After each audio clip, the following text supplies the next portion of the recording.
Yeah, so let's dive into some portal talk, Chris. You lead the ship here, man. Well, obviously, we've heard already. Dallin Hayden's jumping in.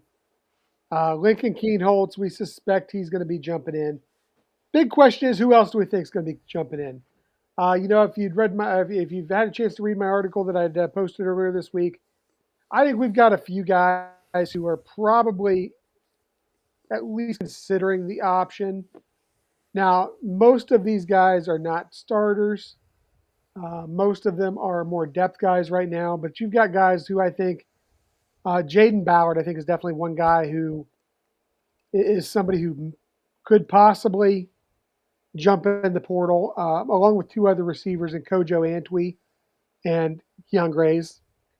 I think these are guys who have had uh, basically a situation where we've got a couple good guys that stayed around, and then we've also got in phenomenal youth and a youth infusion with, of course, Jeremiah Smith coming in. We've got Brandon Ennis, who right now is hurt.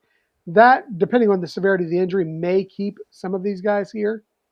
But I think it's very likely that we see two to possibly three receivers under the portal. That, guys, I think is just a danger of what we have in constantly recruiting just a five-star locker room. These guys want to get playing time. Well, and Chris, can I add real fast to Yeah, that? You've got you've got a walk-on receiver that looked really good, really good. man. I Can, mean, can I say Xavier Brendan Johnson? Brendan Schramm is legit. Like that kid's developed, and like Brian Hartline might just say, "I don't care that he doesn't have the scholarship. He's better." Yeah, I think we're going to have an attitude this year, Eric, out of all of our coaches.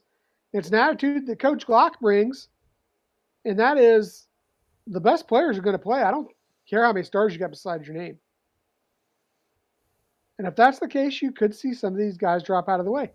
Another likely transfer I saw on the offensive side of the ball is possibly Enoch Viamani. He's a guy who has not looked good in his last few appearances, a guy who's in his final year of eligibility. If he wants to play ball somewhere and wants to get significant time, I think he's somebody who's an option. Um, so that was kind of my offensive side of the ball. Do you guys have anything else that you'd like to add? I I agree with all of that actually. I think a lot of people are saying Jaden Ballard, but I don't think Jaden Ballard is going to transfer. He was in with the ones. He was in over Jeremiah Smith, which, that could be a thing or two, but everything Day says about him says that he's improving. I've heard that he's gonna most likely get snaps this year because he's proven himself as more than just a deep threat. They like his deep threat ability and they want that on the field. But he's proven himself to be more than just that kind of guy. Unfortunately, one guy that I said earlier in a video that I did for the Voice of College Football is Keon Grays, is a possible wide receiver that we could see moving on. Just he's kind of buried in the depth chart. You don't hear a whole lot about him. Bryson Rogers tried it last year and then he came back. Keon Grays might move on. We'll see what happens there. Defensively, I had a couple of guys that just a couple bigger names that popped to mind. One of them being Kenyatta Jackson. I think, and I hate the thought of this, but I think there is a big pile of NIL cash out there somewhere for Kenyatta Jackson. That combined with the fact that we saw Edric Houston come in and really, really look good, they're going to have a hard time keeping that guy off the field as well. So I think some of these guys are going to lose some of their snaps. So I think that is a possibility with Kenyatta Jackson. And his, again, is not a lack of talent. It's not going to be a lack necessarily of of significant playing time. I just feel like he's somebody that he is, dare I say, he is someone who is very likely to be tampered with. Oh yeah, the family members are going to get phone calls. A lot of Yeah. these guys are going to have phone calls this week from their family members anyways. And then one other that came to mind, and I hope it doesn't happen, but He's got what 1 year of eligibility left, and that's Jihad Carter. He is in the defensive backfield that is just so stacked this year. I think that he's going to end up lost in the shuffle. That man started at Syracuse 2 years ago. Yeah, Started. I don't know. I don't know right now that he is any better than two deep, if not in the three deep at safety right now. He might be one of the. And Ryan Day admitted such guys that there's going to be conversations that are had. They're tough conversations, but they need to be had. Hey, we made it through spring practice. Here's where we see you on the depth chart. And that's good. You're I commend Dave for having those yes, that needs conversations. that there needs to be some truth talk. If in today's environment, in today's culture, in college football, where you can leave and get in the portal and not have to wait a season to transfer, coaches can do it, and these coaches need to be honest with these players. Yeah, absolutely. You're probably not going to play. But that same thing is, that at the same time they don't want to lose all their depth either. Yeah. So they need to walk a fine line there when they have these conversations. But But you look at the position of defensive back, and we are so stacked. And it's a combination of returning talent and a great youth infusion.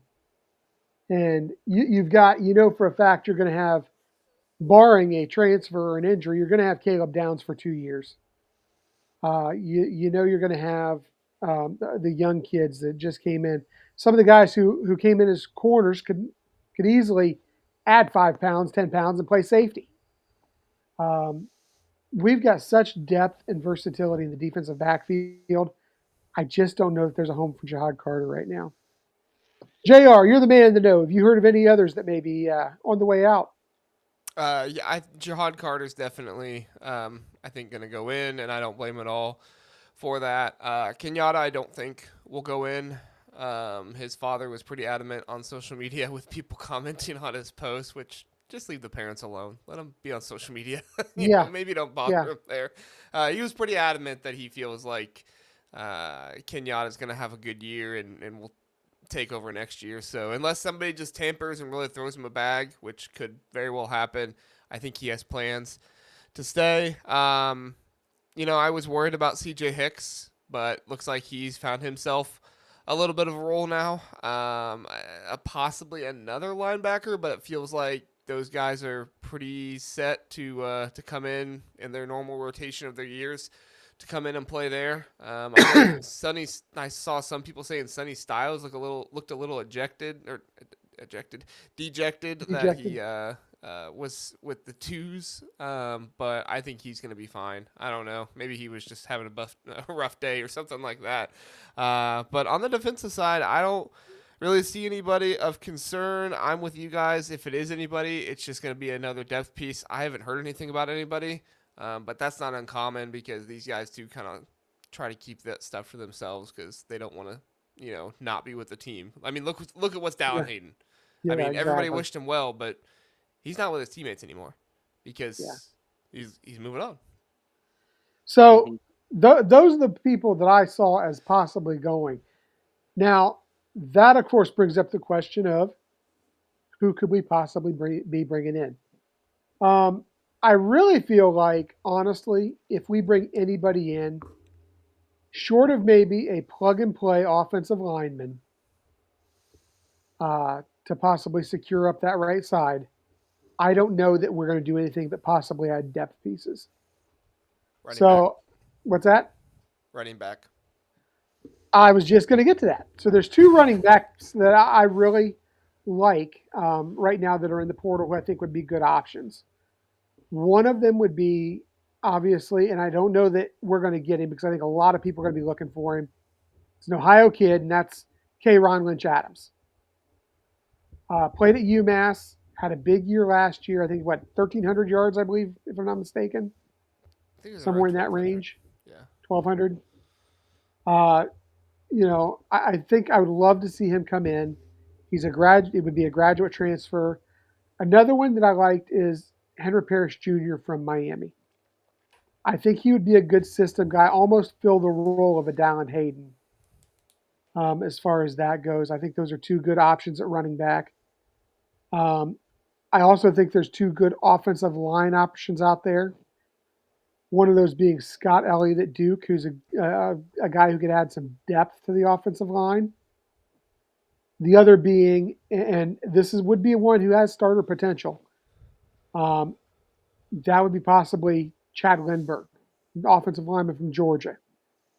He'd be a graduate transfer, has 1 year of eligibility left. Did play 12 games last season for Georgia. Maybe we could say to him, "Hey kid, how'd you like to get another one of them things on your finger?" You know, possibly convince him to come up. And then I had to examine the possibility of what happens if we have a second quarterback leave. Because I don't know. I think either Nolan or Sayin, if not both, and I don't think both will get redshirted, but I do see one of them getting redshirted. Should we have two leave? I looked at Colin Schlee, the quarterback from UCLA, who's a grad transfer, somebody who's familiar with Chip Kelly and the way he does things. I thought that would be a good option to bring in as kind of that third experienced guy should we lose a second quarterback. So that's kind of what I had as far as possibles for incoming. Any other input? I really like the Colin Schlee idea there. I didn't think about him, but that's a great idea. I compiled a list of a few running backs that Ohio State might go after if they want to go after somebody young, just to help Lay Carlos them on. Loughlin in Somebody yell. recruiting. Guys that have had changes with their coaching staff that might be looking elsewhere are two Alabama guys, and Justice Haynes and Richard Young. I think Justice Haynes would be kind of a pipe dream, but you never know. Yeah. I mean, he had a change with the coaching staff and Nick Saban leaving, and we already got Caleb Downs, so who knows? Another one would be Mark Fletcher from Miami. Maybe he really liked what he heard before. Maybe he's realized that money isn't the only game out there, and that, Miami is where careers go to die. Maybe revive your career, come to Ohio State. And the other one was Jadarian Price out of Notre Dame, kind of stuck in a little bit of a special teams role right now, but he was recruited by Ohio State, and Ohio State wanted him, if I'm not mistaken. But unfortunately, he chose Notre Dame, and Ohio State might bring him in. He's a young guy, might get a chance next year with the two older guys leaving. Interesting. Over under on how many guys from Ann Arbor will leave their program after their spring game. I'll set it at 5.5. Over. I go Really? with JR. I'm going You to take both the went over as over. well. The I NIL really think the checks are NIL not stuff rolling is out no still lie. from what I'm hearing. Okay, JR, you're in the know, man. Hit us. Dude, the NIL stuff is no lie. I mean, there was a reason why they made that big celebration after the national championship and gave everything to NIL. I mean, Jim Harbaugh's left. He's taking everybody with him. People are just thinking this development thing is just going to continue, which we all know what it really was. It wasn't development, but they're thinking this is going to continue, and they're not donating up there like Ohio State fans are, because Ohio State fans are hungry for a championship and they're sick and tired of losing. Them up there, their fans aren't as hungry. They're not donating as much, and the NIL is. I mean, I don't want to disparage anybody, but from what I've heard, the opinions I've heard is that they're run by some pretty shady people that people don't exactly trust. And Well, Eric. Yeah. Ohio State fans will do anything for a championship. That's what they say in Michigan. Ohio State fans would pay Michigan players to leave. Like, hey, why don't you make it up there? We'll write the check for you. Get out of there. Brian Oberst put it at 15. Woohoo! Wow. Could you imagine if they had 15 guys jump in the portal this week before their spring game on Fox? I hope they're all running backs. 15. Every running back. No, actually, this is the one I want to left. see. What would the Michigan faithful say if Will Johnson jumped in the portal. He won't. He won't. I don't think he will either. But can you imagine that? That's the But one you're check right. I'm sure was cashed. It would break their hearts, and I'd love it. When does the hammer and bowl ban happen? It's the NCAA at this point, It's a slow and process. yeah, I'm hoping something happens by the summer. But your best thing to look for is when the notice of allegations happens. Which the notice of allegations happened for the Hamburger Gate. um, Burgergate, so we might get something from that soon. I'm very curious what they're actually going to do with that, but um, we'll see. Do we think that they are so afraid of destroying the Michigan program that they may be holding it off until after the spring portal closes? That would be shady on their part, though. Yeah, and I know that Michigan has exactly endeared themselves to the NCAA, but at the same time, and I hear people say this all the time about the Big Ten. The Big Ten is a better conference when Michigan is relevant. Does the NCAA look at things that way as well? Is No, it better for college football when certain blue blood programs are still somewhat we relevant? we don't have. That might have been a thought back when it was just the big two and little whatever 8 and Yeah, 10 or whatever. But now that you've got the four Pac-12 that definitely does make a difference. juggernauts here, there's no reason to think that way. Um, Well, I'm not saying I ever thought that way. But it's interesting. It's going to be extremely interesting. There is the potential that this comes and goes and no one leaves because there's just no movement there. And I don't want to say that if that were to happen that's a sign that everything's going to be fine there because I don't think that that's the case. I do think that they take a step back this year. Even if no players leave, no sanctions from the NCAA, I still believe that program takes a step back in 2024. well, Eric, you and I we broke down that schedule last week, and we struggled at one point to get them bowl eligible. Yeah, I know. Is this true, Jr? Have you heard this? I've not heard that. That might be something Scoop said tonight or something. I didn't watch Scoop before I came on. I haven't heard that, but I haven't not heard it. So Sean, I'm do me a not saying it's favor, true. man. Shoot me a message on an article or where you heard that from. I'm interested. I'd like to dig into that a little bit. And Donald, I agree with you 100 and I can't even what just pick a number, anything over 100. I can't agree with you more on this comment. I hope they're relevant for the next 20 years. I'm one of those Ohio State fans that I hope they lose every single game. I Yes, don't I don't care. I cannot stand their fan base. And all the people are, oh, we need them to be good because it makes us better. Um, we don't you need obviously that for strength of schedule you anymore, Eric. don't you don't remember the 90s. Yeah, You you do not want that to happen, man. So yeah. I think that's gonna be it tonight. I'm looking through the chat real fast. I want to see them lose their spring game, Eric. That's how bad I want them to lose. Nick Clint, I saw one article I sent you, Eric, about Oregon State coming to the Big Ten, but haven't seen any traction on it yet. Huh. That would be hard for me to believe. That'd be great for our belligerent Beavers podcast friends, but I have not heard that one yet. I'm interested in that too.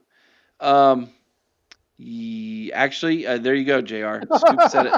Scoop said it last week. Okay. I've been missing Scoop a little bit more lately. Nothing against them. I've just been busy at night. Well, I mean, when we're running an entire Yeah. That that community, I mean, that adds kind to it. kind of takes some of that away. Which, by the way, go check that out, everybody. The collegehuddle.com. Look it up on Twitter. What's the Twitter handle? College Huddle? At College Huddle? Yeah. Twitter's College Huddle. YouTube is the College Huddle podcast. There you go. Check that out. And if you can't remember any of that, just remember the collegehuddle.com.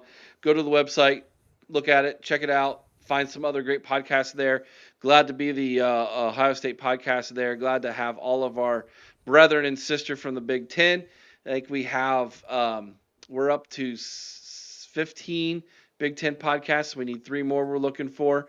So we'll have those by the beginning of the football season.